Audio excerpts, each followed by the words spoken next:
શ્રી કૃષ્ણ. સરકારે કરવેરા એવા નાખ્યા છે કે આ કાળમાં અનીતિ વિના ધંધો થાય જ નહીં. આવું માનનારાઓએ આ દ્રષ્ટાંત અવશ્ય ધ્યાનથી સાંભળવા જેવું છે. દક્ષિણ ગુજરાતના એક શહેરમાં એક વેપારીની કાપડની દુકાન.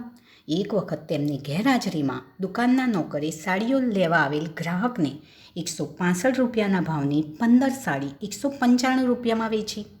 વેપારી દુકાને આવ્યા, બિલ જોયું, નોકરને પૂછ્યું, 165ની સાડી 195માં કેમ આપી?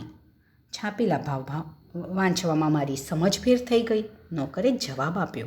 આ વેપારીએ બિલ પર લખેલા સરનામા પર કાગળ લખીને ગ્રાહકને બોલાવ્યો. હકીકત જણાવીને નોકરની ભૂલ બદલ માફી માંગી અને વધારાના રૂપિયા પાછા આપી દીધા. ગ્રાહકની આંખમાં આંસુ આવી ગયા. જે કાળમાં નીતિની વાતો સાંભળવી એ દુર્લભ બની ગઈ છે, એ કાળમાં નીતિનું પાલન કરતા વેપારીને જોઈને એમ લાગે છે કે ધર્મ અને ધર્મી તો આજે જીવતા છે. જય શ્રી કૃષ્ણ.